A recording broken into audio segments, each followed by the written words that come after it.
भाविका नरकी. पण ज्ञानोबा सांगतात अति पाप झाले तर नरकाला, अति पुण्य झाले तर स्वर्गाला. पण पाप आणि पुण्य सकृत दुष्कृत समान समी. पाप आणि पुण्य ज्यावेळेस समान असेल ना त्याच वेळेस मनुष्य देह मिळणार आहे. तुम्हाला आम्हाला सहज मिळणार बाबा नाना देह, पण असं त्याला वाया घालू नका. त्या भगवान परमात्माला आपलंसं करून घ्या. तुम्हाला जीवनात सुख मिळण्याशिवाय राहणार नाही. अभंगाचं प्रकरण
जोपर्यंत पाऊस सुरू आहे तोपर्यंत तुम्ही घरी जाऊ शकत नाही.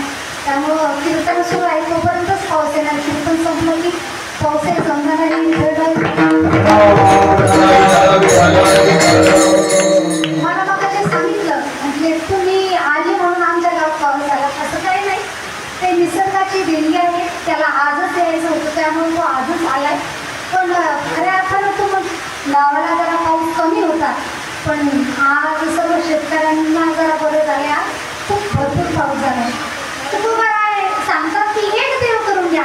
एक काम सांगतात माणसाची तर माळ बदलला की भक्ती बदलते. नाही आपलं जीवनच कसं चालू आहे.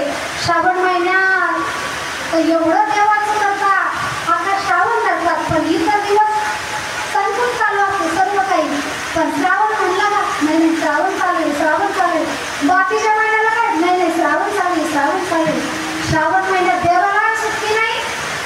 आणि माणसाला सुट्टी नाही.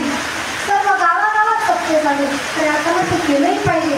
धर्माचं कार्य आहे, निमित्तानं काहीतरी करत आहेत. पण खरं आता श्रावण महिना जसा आहे तशी 12ही महिने तसेच आहे ना. मग 12ही महिने देवाची भक्ती करणार. आपण जर एकच दिवस जर वर्षाचं जेवलं तर मृदुंगाचार्य चालेल का? नाही ना.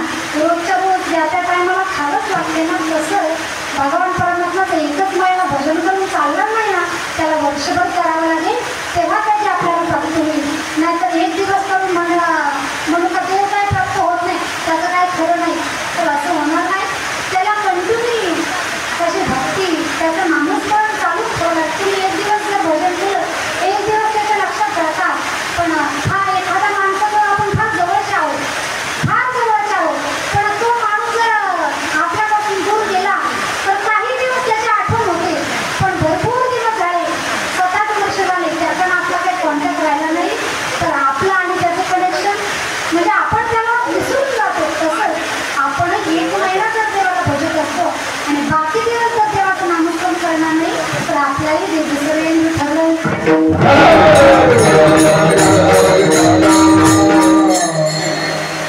जगद्गुरु तुम्हाला एक देव करण्याचं सांगतात. कारण वार बदलला की भक्ती बदलते. म्हणजे आपली देवावर एका निष्ठा राहत नाही. कोणत्याही देवाचं नामस्मरण करा, कारण सर्वत्र कोणताही देव घेतला तर तो एकच आहे.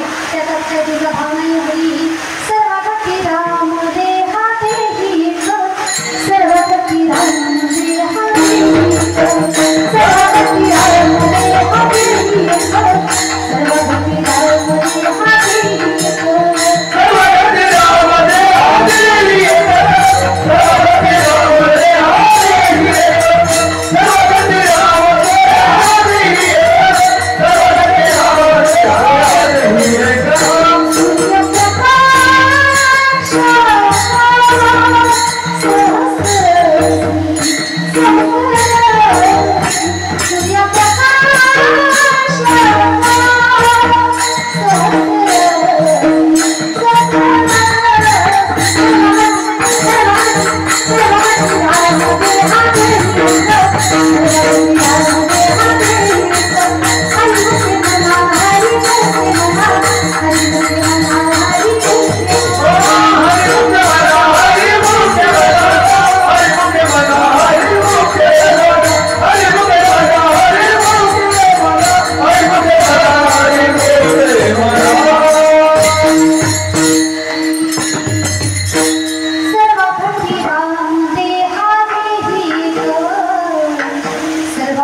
देहा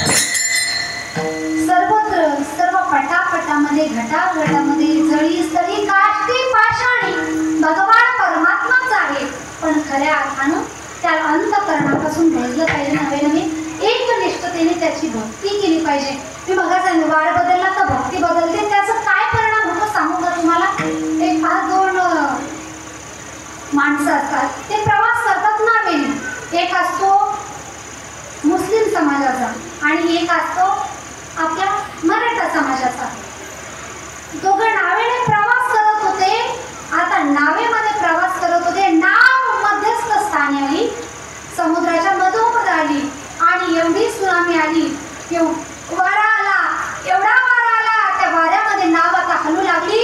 तर मरण्याचा संघर्ष होता, जगण्या मरण्याचा संघर्ष होता आणि त्या जगण्या मरण्याच्या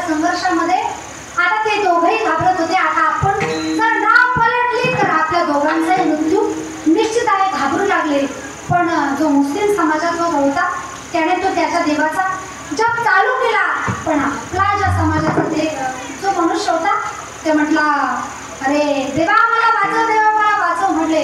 गणपती बाप्पाचा धावा करू लागला, गणपती बाप्पा मला वाचा, गणपती बाप्पा मला वाचवा, इकडे हात तुम्ही, मला वाचवा, मला वाचवा, मला वाचवा. गणपती बाप्पा मध्ये, गणपती बाप्पा मध्ये असं मोठ्या मोठ्या भजन चालू केलं.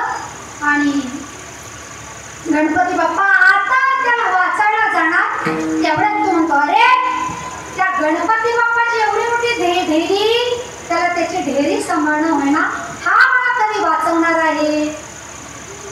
ते म्हटले त्याच्या पप्पाकडे जाऊ, पप्पाकडे महादेवाचं भजन कर. नम शिवाय नम शिवाय हर हर भोले, नम शिवाय नम शिवाय नम शिवाय हर हर भोले, नम शिवाय नम शिवाय नम शिवाय हर हर भोले, नम शिवाय. जटाधरा शिव जटाधरा हर हर भोले, नम शिवाय नम शिवाय नम शिवाय हर हर भोले, नम शिवाय. महादेवाचं भजन चालू होतं. ते म्हणल्या, अरे महादेवाच्या गळ्यात साप, एवढी मोठी नदी वाहती, ते मला कधी वाचवायचे. त्यांचं कैलासातलं राहणंच त्यांना उडके ना, मला कधी वाचवलंय ना.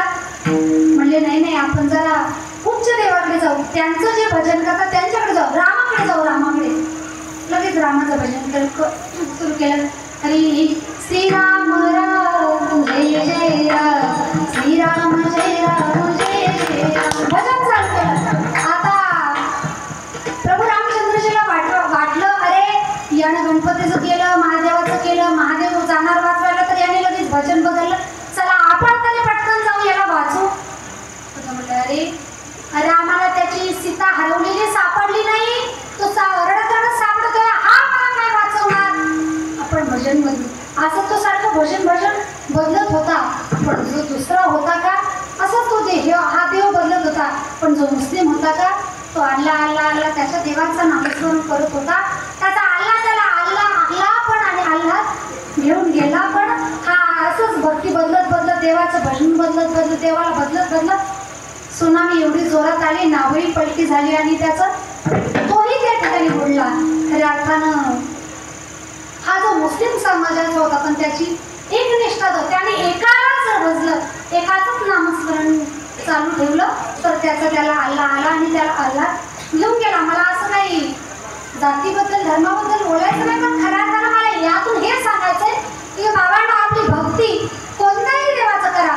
तुम्हाला महादेव आवडत असेल तर महादेवाची करा, हनुमंतराय आवडत असेल तर हनुमंतरायांची करा, भगवान पांडुरंग परमात्मा आवडत असेल तर त्याची करा, तुम्हाला प्रभू रामचंद्रजी आवडत असेल तर प्रभू रामचंद्रजी करा, गोपालकृष्ण आवडत असेल तर त्याची भक्ती करा.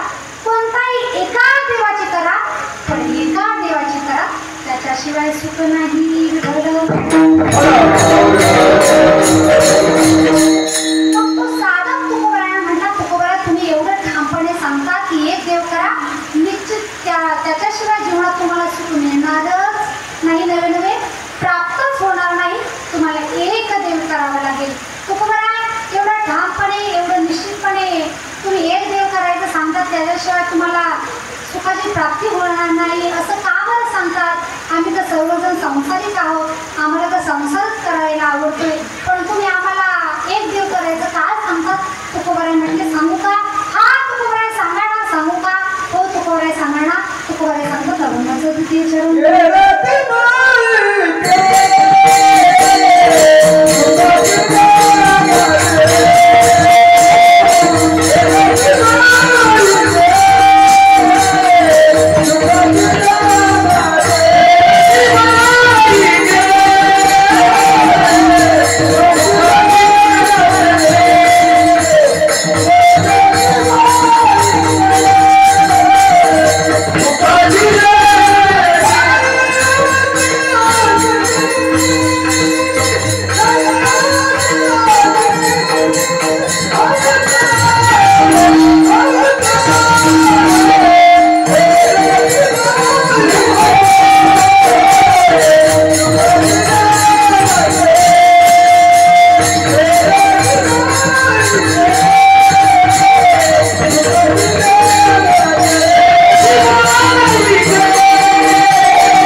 प्रयत्न करतात, ज्या संसारामध्ये मुलांसाठी, बायकोसाठी, संसारासाठी तुम्ही रात्रंदिवस करतात ना, ते सर्व माईक पदार्थ आहेत.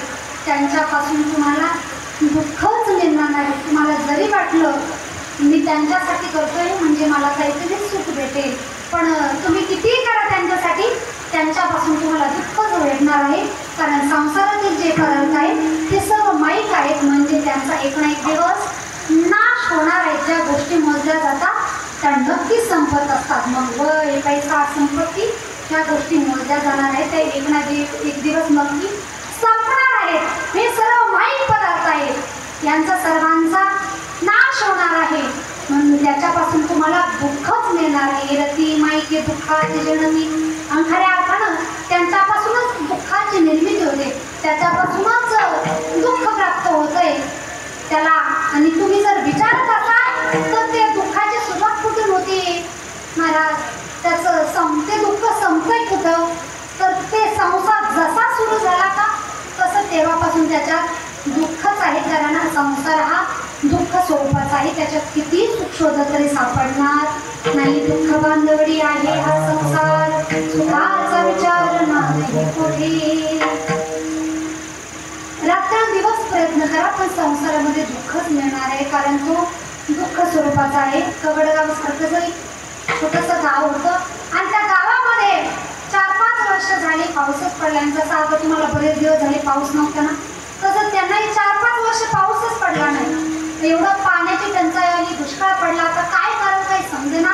पण गावचे सरपंच जरा चांगले, तुमच्या गावचे चांगले होते, त्यांचे पण चांगलेच होते, तुमच्या गावचेही चांगलेच आहे, त्यांचे फार चांगले होते. त्यांनी हापशा घ्यायचं ठरवलं. हापशा कळतं तुम्हाला, नाही तर पण भागाभागात बोलण्याची भाषेत बदल असतो ना. 4-5 किलो 7-8-10 किलोमीटर गेलं की भाषेत लगेच बदल होता. आता मी खऱ्या अर्थानं गाव माझं जीवन व्हायचं, पण आश्रमात मुळेवाडीला असल्यामुळे तिकडची भाषा जरा वेगळी आहे, तर माझ्या भाषेचाही खूप जरा वेगळा झाला आहे. भाषेत बदल असतो. एकदा असंच मी आश्रमात होते, साबण आणण्यासाठी गेले आणि त्या मावशी मला म्हटल्या, सगळं तिथून तिकडे येताना तेवढा गडवा आहे, तेवढा गडवा. मला कळे ना गडवा म्हणजे काय. मी इकडे बघू लागले, मला कळे ना गडवा म्हणजे काय. मग माझ्यासोबत एक माझी मैत्रीण होती, तिला विचारलं, अगं त्या काय म्हणतात गडवा म्हणजे काय गं. म्हणजे अगं तिथं झाडापाशी एक तांब्या आहे, त्या तांब्याला गडवा म्हणतात, तो तांब्या घेऊन जा.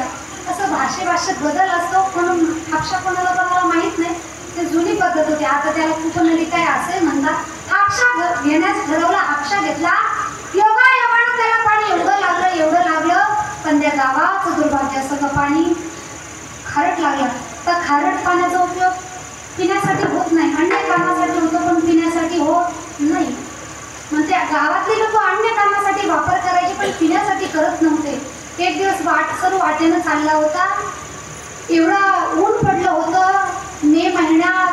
मेच्या बरोबर मध्यभागी म्हणजे 14-15 तारखेच्या एकदम कडक ऊन होतं. यावेळेस कसा किती उन्हाळा होता तसं त्यावेळेस उन्हाळा होता. एवढं ऊन पडलं. तो वाटेला वाट चालू चालला होता, त्याला वाटलं अरे हापशा दिसतोय, पाणी पावं पुढं आहे की नाही माहीत नाही, तिथंच ठेवून घ्यावं. आणि तो पाणी हापसू लागला, पाणी हापसायला लागला. तेवढा एक बाबा तिथून चालले होते आणि ते बाबा त्याला म्हणले, काय करतोय रे पोरा. काय नाही बाबा, मला फार ताण लागली, पाणी प्यायचंय म्हणून पाणी हापस. हे बाळा, तू पाणी प्यायचं म्हणतोस रे, पण याचं पाणी खारट आहे बाबा. खारट आहे म्हणून काय झालं, 10-12 बादल्या उठून दे, मुळाला तर गोड लागेल ना. आता याने 1000 जरी बादल्या उठून दिल्या तर गोड पाणी लागणार आहे का, नाही ना. मुळातच तो खारट आहे, तो गोड होईल कसा. तसं संसारही मुळातच दुःख स्वरूपाचा आहे, तो गोड होईल तरी कसा. विठ्ठल तसं संसार दुःख स्वरूपाचा आहे,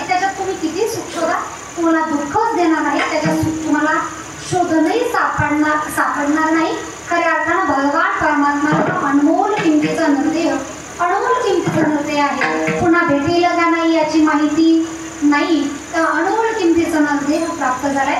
त्यामुळे भगवंताचं भजन कर. हरी मनुष्य जन्म मोल रे, मुक्ति में मत भूल रे, अब जो मिला है फिर ना मिलेगा, कभी नहीं कभी नहीं कभी नहीं रे.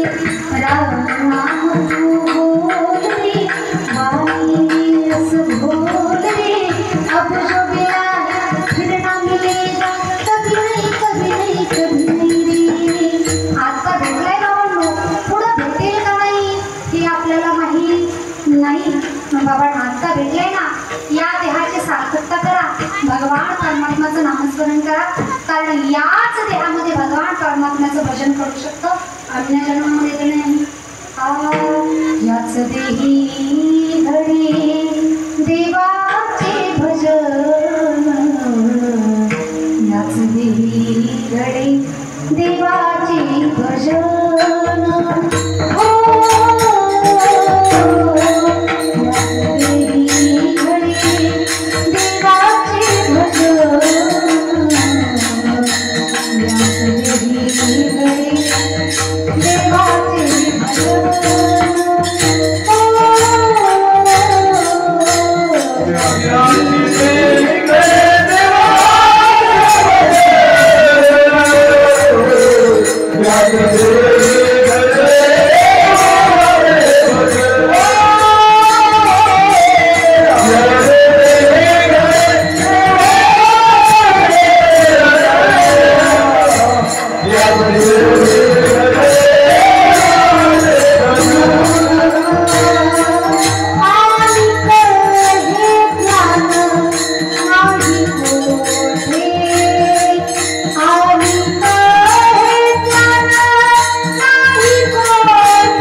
इच्छा जरी असली ना तरी भेटणार नाही. फार 4 वर्ग भेटतात. एकाला हा देह मिळाला नाही आणि याची किंमतही कळाली नाही, दुसरा वर्ग मिळाला नाही पण यथार्थ स्वरूपाने किंमत कळाली, आणि तिसरा वर्ग मिळाला पण आणि कळाला पण नाही. चौथा वर्ग असा आहे मिळाला पण यथार्थ स्वरूपाने किंमत कळाली नाही. पहिला वर्ग पाहू. मिळाला नाही कळाला नाही ते कोण? पशुपाल पाप पुण्य जाण तीर्थम मध्यम भोग भोगदी. पशु पक्ष्यांना हा देह मिळाला नाही, याची किंमतही कळाली नाही. का असं पाहिलंय? पहिला मंडळी 10-12 म्हशी एकत्र बसल्या आणि भजन चालू केले.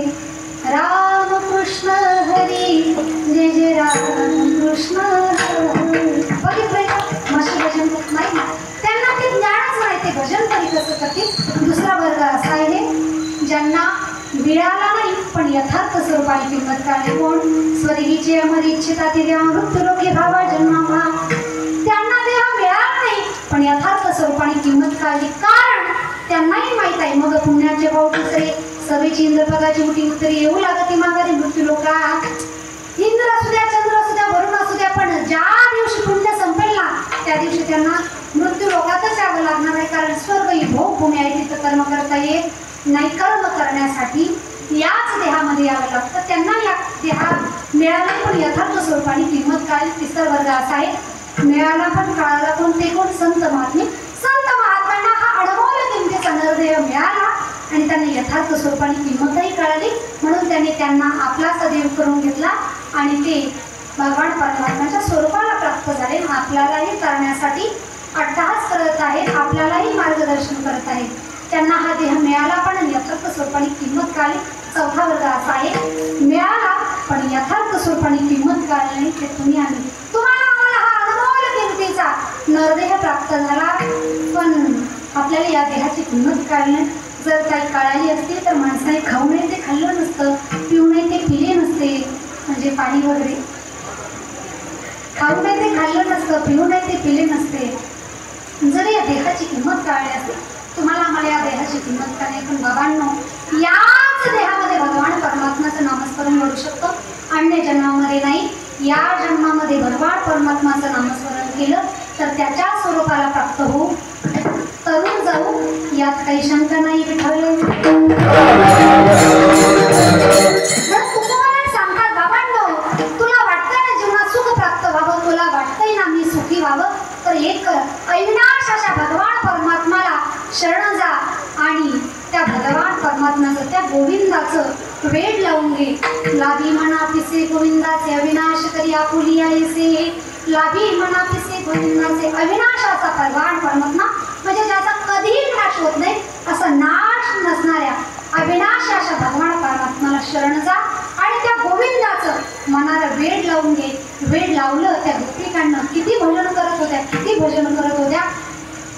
प्राण जायची वेळ आली तरी पण भजन त्यांनी भगवान परमात्म्याचं सोडलं नाही. किती भजन करत होत्या, फार वेड्या झाल्या. हरी दिवाणी बनी श्याम पिया की बनी रे, मैं तो दिवानी बनी. श्याम पिया की बनी, मैं तो दिवानी बनी. श्याम पिया की बनी रे, मैं तो दिवानी बनी. श्याम पिया की बनी रे, मैं तो दीवानी बनी.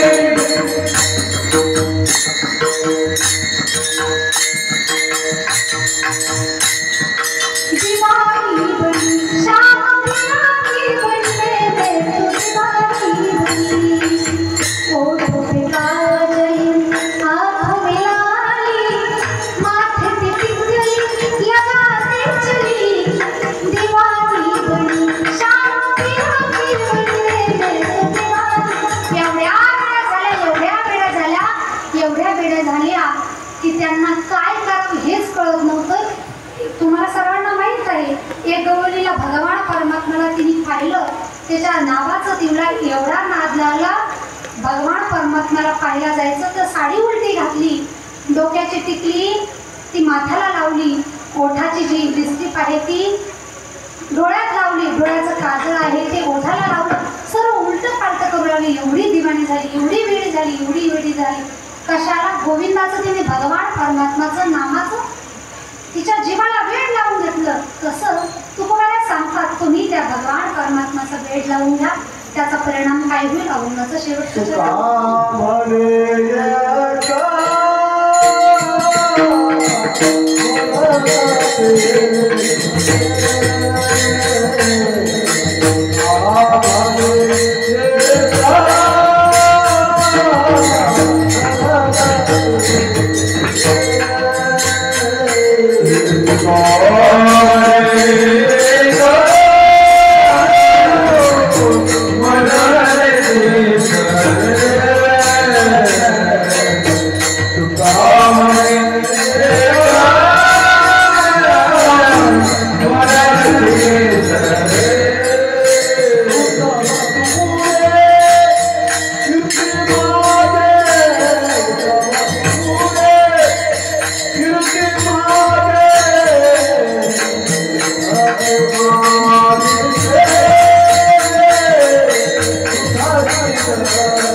तुम्हारी